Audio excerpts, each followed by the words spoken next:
ایک شخص منڈی سے ایک دمبا خرید کر لایا. رسی لمبی تھی, ایک سرا دمبے کی گردن پر بندھا ہوا تھا, دوسرا سرا اس کے ہاتھ میں تھا. اب ایک شخص آیا اور اس نے بڑی احتیاط کے ساتھ وہ رسی کاٹ لی, دمبا لیا اور وہ چلتا بنا, اور یہ شخص صرف رسی پکڑ کے چلی جا رہا ہے اور سمجھ رہا ہے کہ دمبا میرے پیچھے آ رہا ہے.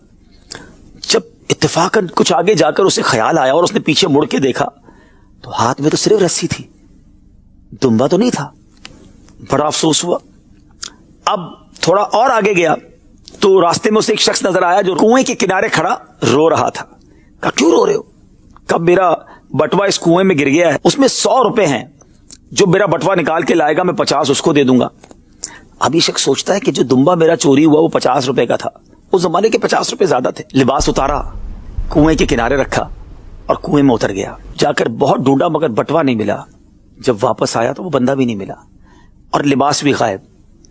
ناظرین آپ جانتے ہیں وہ دمبا چوری کرنے والا اور پھر اس کے کپڑے چرانے والا بھی وہ ایک ہی بندہ تھا. حضرت مولانا روم رحمت اللہ تعالی علیہ نے یہ جو حکایت بیان کی, اس کے بعد کیا شاندار اس پہ تبصرہ فرماتے ہیں. آپ فرماتے ہیں دمبا چرانے اور کپڑے اتروانے والے کی مثال بھی شیطان پر صادق آتی ہے.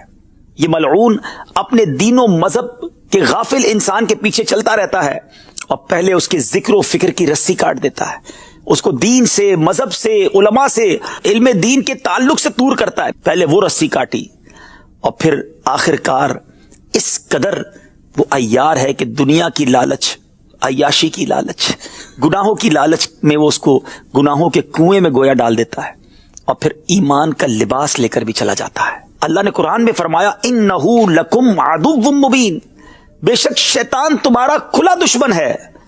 مگر آج لوگ شیطان سے دوستی لگائے بیٹھے. کیسے؟ ظہر کا وقت ہوا, شیطان نے کہا ابھی نہیں, کام کا ٹائم ہے, ابھی کہاں جائے گا نماز پڑھنے. دل سے خیال بھی کبھی کبھی آتا ہوگا یار رمضان میں تو پڑھ رہا تھا, نہیں اب کوئی بات نہیں, رمضان چلا گیا. کس کی مانی؟ شیطان کی.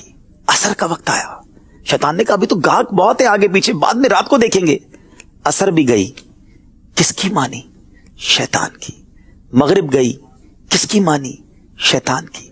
عشاء کا وقت ہوا, یار ابھی تو بہت تھک گیا ہوں, بس جمعے سے نماز شروع کر دوں گا. عشاء بھی قضا ہوئی, کس کی مانی؟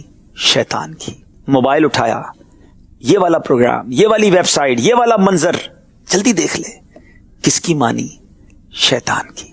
میں نے تو بہت تھوڑی باتیں بتائی ہیں ناظرین, اتنی باتیں کیا ماں باپ کی مانتے ہیں؟ اتنی باتیں دنیا میں ہم کس کی مانتے ہیں؟ شاید روزانہ ہم سے شیطان اتنی باتیں منواتا ہے کہ جو ہم دنیا میں کسی اور کی نہیں مانتے. تو بتائیے نا, کیا یہ دشمنی ہے یا یہ پکی دوستی ہے؟ اور شیطان کی دوستی برباد کر دے گی. اور ایک بڑی پیاری بات ایک بار میں نے سنی تھی کہ جو بندہ روز شیطان کی مانتا ہے نا, کہیں ایسا نہ ہو کہ مرتے وقت بھی شیطان کی مان جائے. مرتے وقت بھی اگر مان گیا اور شیطان نے کہا کہ معاذ اللہ, کیونکہ احادیث میں یہ مضمون ہے کہ شیطان آخری وقت انسان پر حملہ کرتا ہے کہ بے ایمان ہو جا, معاذ اللہ غیر مذہب اختیار کر لے, اور انسان اس کی بات مان کر بعض اوقات اس کا ایمان بھی وہ چھین لیتا ہے. جو روز مانتا ہے وہ آخری وقت بھی مان سکتا ہے نا. مبارک ہو اس کو جو روز رہ شیطان کو ہراتا ہے. شیطان کہتا ہے فجر میں سویا رہے, بہت تھکا ہوا ہے, وہ کہتا ہے نہیں میں رحمان کا بندہ ہوں, تیرا بندہ نہیں. جو ظہر کے وقت ظہر پڑھتا ہے, عصر کے وقت عصر پڑھتا ہے, مغرب اور عشاء پڑھتا ہے, رات جا کر اس کے ہاتھ میں بھی ریموٹ آتا ہے, مگر وہ کہتا ہے نہیں فلمیں ڈرامے نہیں, اگر دیکھنا ہے تو میں مدنی چینل دیکھ لوں گا. کس کی مانتا ہے؟ رحمان عز و جل کی, شیطان کی نہیں. وہ ہراتا ہے روزانہ شیطان کو, جی اس کا بھی چاہتا ہے, شیطان حملہ اس پر بھی کرتا ہے. جب آخری لمحات ہوں گے, سکرات کا عالم ہوگا, اور اس وقت شیطان کوشش کرے گا کہ میں اس کا ایمان چھین لوں, تو انشاءاللہ وہ بندہ کلمہ پڑھ کے شیطان کو وہاں بھی ہرائے گا اور اپنا ایمان بچا کر قبر میں جائے گا. فیصلہ آپ نے کرنا ہے.